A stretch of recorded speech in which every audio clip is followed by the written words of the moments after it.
بسم اللہ الرحمن الرحیم نحمدہ ونستعینہ ونستغفرہ ونؤمن بہ ونتوکل علیہ ونعوذ باللہ من شرور انفسنا ومن سیئات اعمالنا من یہدہ اللہ فلا مضل لہ ومن یضللہ فلا ہادی لہ ونشہد ان لا الہ الا اللہ وحدہ لا شریک لہ ونشهد أن محمدا عبده ورسوله أما بعد فأعوذ بالله من الشيطان الرجيم بسم الله الرحمن الرحيم ما كان محمد أبا أحد من رجالكم ولكن رسول الله وخاتم النبيين صدق الله العظيم وصدق رسوله النبي الكريم الأمين ان اللہ وملائکتہ یصلون علی النبی یا ایہا الذین آمنوا صلوا علیہ وسلموا تسلیما الصلاۃ والسلام علیک یا سیدی یا رسول اللہ وعلی آلک وصحابک یا سیدی یا حبیب اللہ اللہم صلی علی سیدنا ومولانا محمد وعلی آلہ وصحبہ وبارک وسلم۔ الحمدللہ تعالیٰ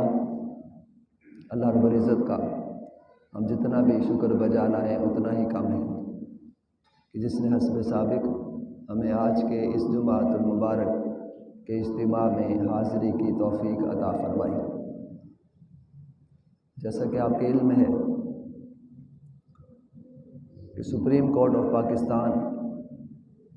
نے ایک فیصلہ دیا قادیانی کیس میں، اور وہ متنازع فیصلہ ہوا۔ علماء اسلام نے اس کو رد کیا اور ہمارے علماء نے اپنا موقف وہ پیش کیا، اور اس میں میرے سامنے اس وقت اہل سنت و جماعت کے مفتی اعظم پاکستان علامہ مفتی منیب الرحمان صاحب، ان کا فتویٰ ہے جو انہوں نے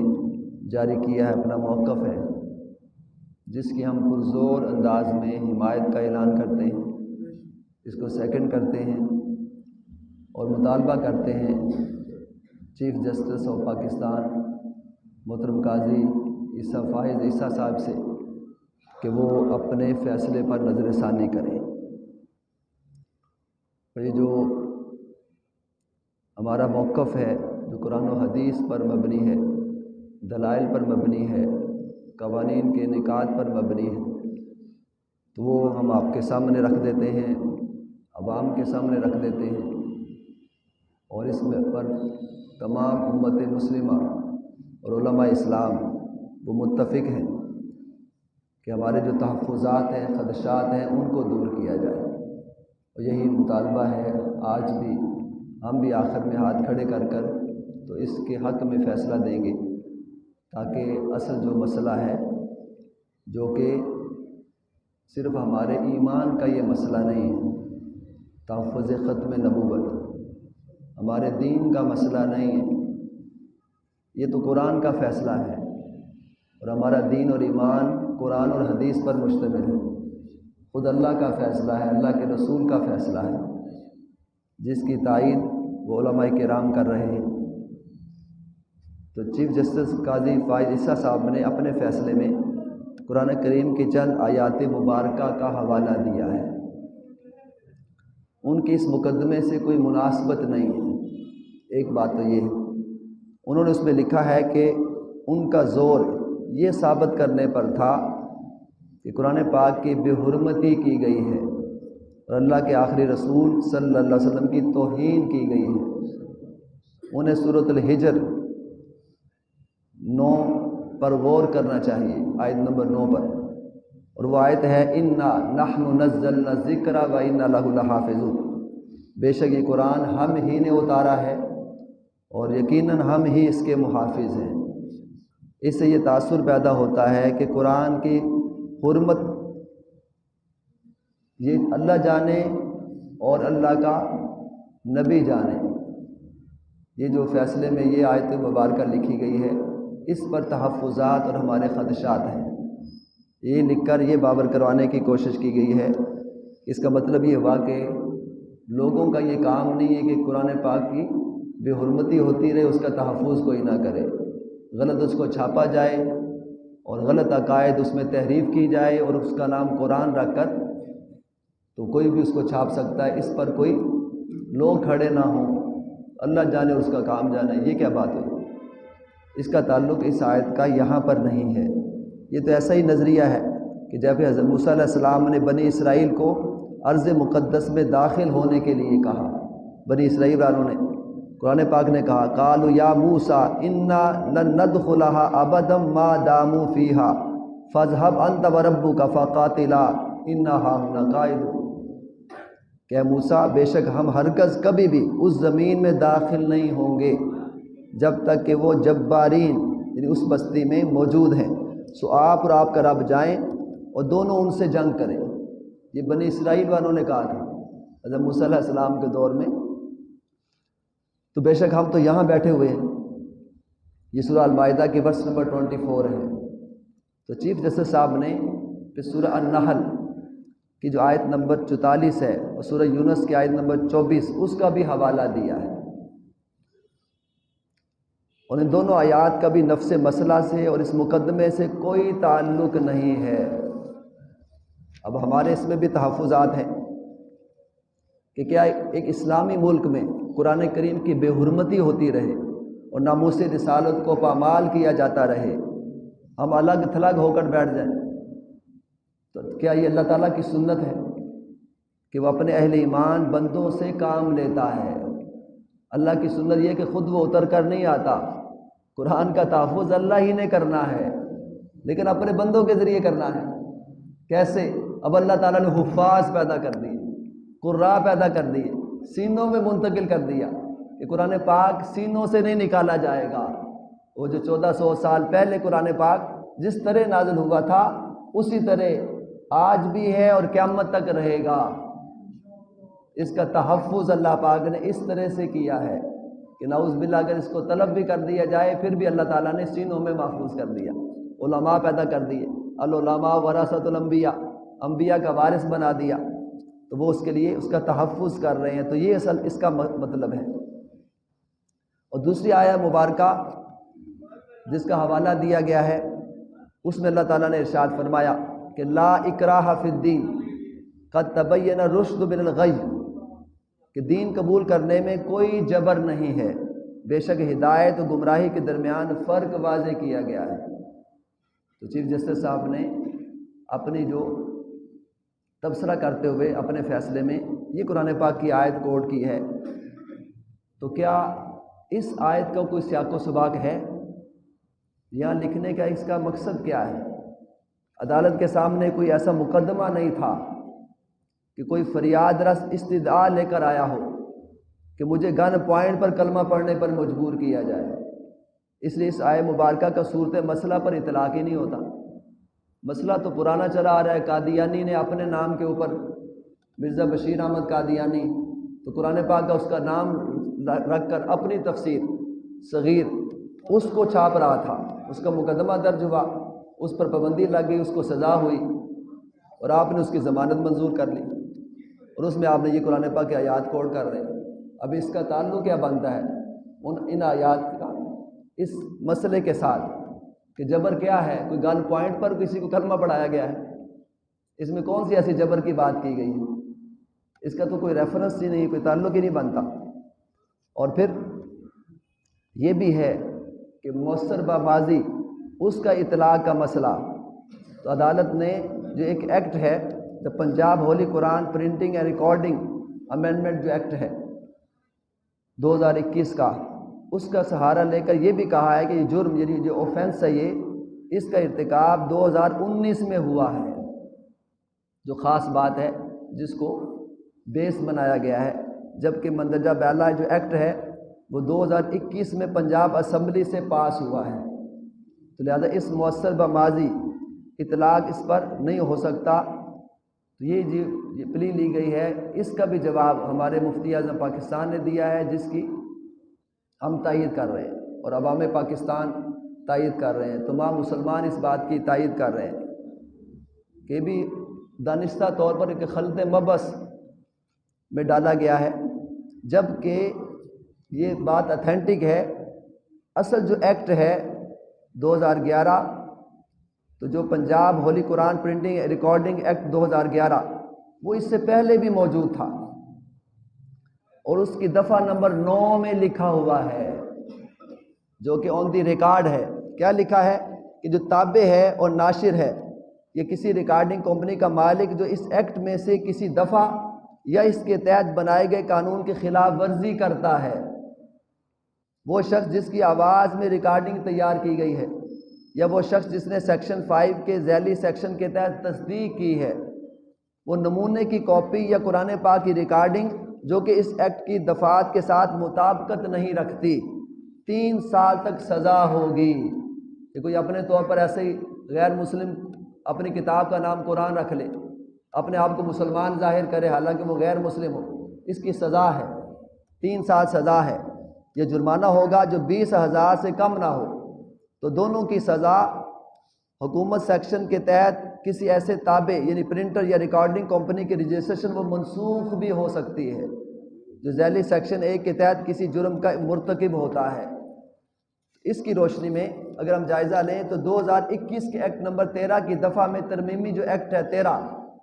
یہ 2011 میں مندرجہ بیلا سزا کو ختم نہیں کیا گیا۔ یہ سزا اس ایکٹ میں آج بھی موجود ہے، ختم نہیں کی گئی،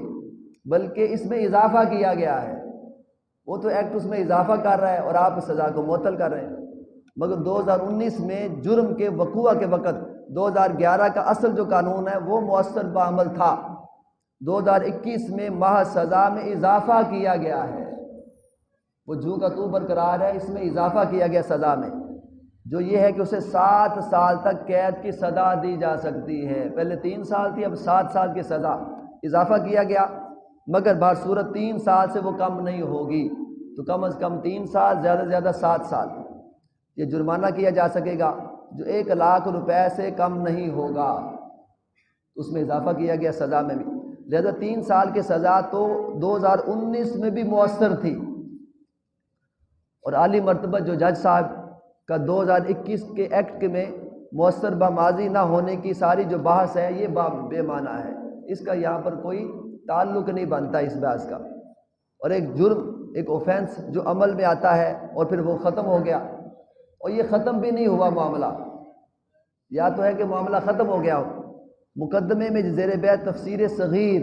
جو قادیانی نے لکھی، تو قادیانی کی تفسیر صغیر 2021 میں اس کے بعد بھی اب بھی تباہ ہو رہی ہے، یا تو ہو کہ اس نے اس کو بند کر دیا ہو،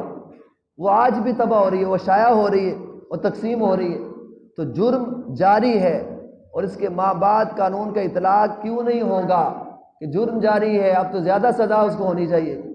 کہ آپ کو سزا ہوئی بند کریں، لہذا پھر بھی اس کی تقسیم ہو رہی ہے اور اس کی اشاعت ہو رہی ہے، کیونکہ اس قانون کی منظوری کے وقت بھی وہ جرم تھا اور اب بھی جرم ہے، اور جب تک شائع ہوتی رہے گی وہ جرم رہے گا، اس لیے اس کا اطلاق اس کے اوپر ہوگا۔ اور پھر یہ بنیادی مذہبی حقوق کا مسئلہ، یہ جو ہے اس پر بھی بحث کی گئی ہے کہ دستور پاکستان کا جو آرٹیکل ہے 20، اس میں یہ کہا گیا ہے کہ ہر شہری کو اپنے مذہب کی پیروی کرنے، اس پر عمل کرنے اور اس کی تبلیغ کرنے کا حق ہے، اور ہر مذہبی گروہ اور اس کے فرقے کو اپنے مذہبی ادارے قائم کرنے، برقرار رکھنے اور ان کا انتظام کرنے کا حق ہے۔ یہ بات تو درست ہے، حق ہے، لیکن اس آزادی مذہب کو اسی آرٹیکل میں قانون عامہ، امن عامہ اور اخلاق کے تابع بھی بنایا گیا ہے کہ اس کو باقاعدہ جو قوانین پاکستان کے اس کے تابع رہ کر سارا کچھ کیا جائے گا۔ تو قادیانیوں کو پابند کیا جائے کہ وہ اپنے مذہب پر عمل کرتے ہوئے، اپنا مذہبی لٹریچر شائع کرتے ہوئے ملکی قوانین کو مد نظر رکھیں، امن عامہ کا خیال رکھیں اور اخلاق کے تابع رہ کر یہ کام انجام دیں۔ ایکچولی ہوا کیا ہے کہ مسلم سے یہ دستور کے آرٹیکل 260 میں کہا گیا ہے، یہ دستور کے اندر ہے کہ مسلم سے کوئی ایسا شخص مراد ہے۔ مسلم سے مراد کیا ہے، اس کی توضیح کی گئی ہے، مسلمان کسے کہتے ہیں؟ جو وحدت اللہ تعالیٰ کی اس پر ایمان رکھتا ہو، اللہ تعالیٰ کے ایک ہونے پر ایمان رکھتا ہو، قادر مطلق ہونے پر ایمان رکھتا ہو، اور خاتم النبیین حضرت محمد مصطفیٰ صلی اللہ علیہ وسلم کی ختم نبوت پر مکمل اور غیر مشروط ایمان رکھتا ہو، اور پیغمبر یا مذہبی مسلح کے طور پر کسی ایسے شخص پر نہ ایمان رکھے نہ اسے مانے کسی اور شخص کو، اور جس نے بھی حضرت محمد مصطفیٰ صلی اللہ علیہ وسلم کے بعد اس لفظ کے کسی بھی مفہوم یا کسی بھی تعبیر کے اعتبار سے پیغمبر ہونے کا دعویٰ کیا، جو ایسا دعویٰ کرے اور غیر مسلم سے کوئی ایسا شخص مراد ہے، یہ تو ہو گیا غیر مسلم۔ مسلمان اس کی تعریف یہ ہے، اور جو نہیں مانے گا ختم نبوت کو غیر مسلم ہے۔ اور غیر مسلم سے کون مراد ہے؟ یہ قانون آپ کا کہہ رہا ہے غیر مسلم، اس کی تعریف، اس کی ڈیفینیشن وہ کیا ہے؟ اس سے مراد جو مسلم نہ ہو اور اس میں مسیحی ہو، ہندو ہو، سکھ ہو، بدھ ہو، پارسی ہو، کسی فرقے سے تعلق رکھنے والے اشخاص ہوں غیر مسلم، قادیانی ہو، لاہوری گروپ ہو، یا کوئی شخص جو خود کو احمدی کہتا ہو، کسی اور نام سے موسوم اپنے آپ کو کرتا ہو، یا کوئی بھائی ہو یا جدولی ہو، ان ذاتوں میں سے کسی سے تعلق رکھنے والا کوئی شخص مسلمان نہیں ہے۔ یہ میں قانون کی آج بات کر رہا ہوں، یہ قانون کا پیراگراف میں نے آپ کو پڑھا ہے۔ اس کی روح سے کیا عدالت پر یہ لازم نہیں ہے کہ وہ قادیانیوں کو مسلم یا احمدی مسلم ہونے کے دعوے سے باز رکھے؟ جب وہ مسلمان ہے ہی نہیں تو اپنے آپ کو مسلم کیسے کہہ سکتے ہیں؟ جب وہ مسلمان ہے ہی نہیں تو اپنی کتاب کا نام قرآن کیسے رکھ سکتے ہیں؟ قرآن اللہ کا کلام ہے جو حضرت محمد مصطفیٰ صلی اللہ علیہ وسلم پر نازل ہوا، جو ختم نبوت کا تاج آپ کے سر پر ہے۔ کوئی اپنی کسی کتاب کا نام، اب کوئی اپنی تورات کا نام کوئی قرآن رکھ لے آج، جس میں تعریف ہو چکی ہے، تو جس طرح وہ ناجائز ہے، اسی طرح کسی قادیانی کی لکھی ہوئی کتاب کا نام قرآن رکھنا ناجائز اور حرام ہے۔ جیسے کوئی اور مذہب والا، غیر مذہب والا مسلمان اپنی کسی کتاب کا نام قرآن نہیں رکھ سکتا، تو جب آپ کا قرآن ان کو غیر مسلم ڈکلیئر کر رہا ہے تو اپنے آپ کو مسلمان کیسے وہ کہلا سکتے ہیں؟ اپنی کتاب کا نام قرآن کیسے رکھ سکتے ہیں؟ اور جو تفسیر صغیر کا مسئلہ ہے جو قاضی صاحب کے پاس آیا ہے، یہ کسی مذہب کی کتاب نہیں ہے، بلکہ اس کے ٹائٹل پر قرآن لکھا ہوا ہے۔ تو آپ تو چیف جسٹس ہیں، آپ سارا جائزہ لیتے ہیں، اور آقا دو جہاں نے ارشاد فرمایا اس وقت تک فیصلہ نہ کرو جب دونوں فریقوں کو سن نہ لو، پوری تحقیق نہ کر لو۔ تو جب آپ کے پاس کتاب، اس کے اوپر کیا لکھا ہوا ہے؟ تفسیر صغیر تو اس کا تھوڑا لکھا ہوا ہے، چھوٹا سا، مین جو اس کا ٹائٹل ہے اس پر لکھا ہوا ہے قرآن مجید۔ لہذا اس قرآن کریم کی اطاعت، تبات، اس کی تبات، اشاعت، اس کا ترجمہ اور اس کی تبلیغ اور اس کی تقسیم، یہ جملہ احکام اس پر عائد ہوں گے قانون کے مطابق، ہمارے قانون کے مطابق۔ اس کتاب میں ترجمہ کرتے ہوئے قرآن کریم میں مانوی تعریف کی گئی ہے۔ اب ہم کیوں مطالبہ کر رہے ہیں عوام پاکستان، علماء پاکستان، علماء اسلام پوری دنیا میں کیوں اس پر شور بچا رہے ہیں، اس کو کیوں رد کر رہے ہیں، کیوں اس پر ہم نے فتویٰ دیا ہے، کیوں اس کی تائید کر رہے ہیں؟ وجہ یہ ہے کہ جو تفسیر صغیر لکھی گئی ہے قادیانی کی طرف سے، اس میں مانوی تحریف کی گئی ہے۔ لفظی تحریف بھی منع ہے، مانوی بھی منع ہے۔ وہ کیسے؟ اب آ جائیے دلیل کی طرف۔ قرآن کریم کے وہ معانی اور تراجم جو السلف تا خلف، جتنے پہلے گزر گئے اور امت کے درمیان مسلمہ ہیں اور متفقہ ہیں، ان کو بدلا جا رہا ہے، اور اس تفسیر صغیر میں اس کو بھی بدل دیا گیا۔ مثلا بالآخرۃ ہم یوقنون، 5 نشانیاں بیان کی گئی متقین کی قرآن پاک میں، سورہ البقرہ کے شروع میں۔ اس کا ترجمہ کوئی اٹھا کر دیکھ لیں، مسلمہ، مسلمانوں نے جو ترجمہ کیا ہے وہ ہے وہ متقین، یعنی آخرت پر، یعنی روز جزا و سزا پر بھی ایمان رکھتے ہیں، یہ ہے ترجمہ۔ تفسیر صغیر کیا ترجمہ کر رہی ہے؟ جو قادیانی نے، مرزا بشیر احمد قادیانی، اس نے جو ترجمہ کیا ہے جس پر پابندی لگائی گئی تھی، وہ سنیے۔ تفسیر صغیر میں اس کا ترجمہ یوں کیا گیا ہے، اور آئندہ ہونے والی موعود باتوں پر بھی یقین رکھتے ہیں۔ اب انہوں نے اس کا ترجمہ کیا آئندہ ہونے والی باتوں پر بھی مسلمان، مومن وہ ہیں، متقین وہ ہیں جو یقین رکھتے ہیں۔ تو اس ترجمے کے ذریعے مرزا غلام احمد قادیانی کی جھوٹی نبوت کی گنجائش نکالی گئی ہے، کیونکہ وہ ان کے نزدیک مسیح موعود ہیں۔ جبکہ آیت کا سیاق و سباق اور ارکان اسلام کو بیان کرتا ہے کہ 5 ارکان ہیں، مومن متقی وہ ہے جو ان پر ایمان رکھتے ہیں، پانچوں پر۔ تو اس تفسیر میں اس طرح کی معنوی تحریفات ہیں اور بہت ساری دلیلیں اس میں اور بھی ہیں، اور قرآن پاک میں معنوی تحریف بھی حرام ہے، اس لیے معنوی تحریفات پر مشتمل ترجمہ قرآن کے اشاعت اور تبلیغ کی اجازت نہیں دی جا سکتی۔ ہاتھ کھڑا کر کے ہم یہ مطالبہ کرتے ہیں، ہم کسی ایسی تحریف، خواہ لفظی تحریف ہو، معنوی تحریف ہو، پاکستان کا کوئی مسلمان، باغیرت مسلمان، باحمیت مسلمان، باشرم مسلمان اس بات کی اجازت نہیں دے سکتا کہ قرآن پاک میں کسی قسم کی تحریف کی جائے۔ پھر تو اس میں تورات، زبور، انجیل میں جو تحریف ہوئی تو ان کو غیر مسلم ہم کہتے ہیں، لہذا وہ کوئی اس وقت روئے زمین پر کوئی اصل تورات ہے نہ زبور ہے نہ انجیل ہے، صرف قرآن ہے جس میں قیامت تک کوئی تحریف نہیں کی جا سکے گی، زبر زیر میں بھی تحریف نہیں ہوگی، نہ لفظی اعتبار سے نہ معنوی اعتبار سے۔ تو لہٰذا اس کا ذمہ اللہ نے لیا ہے، اور آپ یہ کہیں کہ جب اللہ نے ذمہ لیا ہے تو پھر جو کوئی مرضی کرتا پھرے، ایسا ہرگز نہیں ہوگا جب تک علماء اسلام ہے اس کا تحفظ کریں گے، جب تک مسلمان ہے اس کا تحفظ کریں گے، چونکہ اللہ نے ہمارے ذریعے تحفظ کروانا ہے۔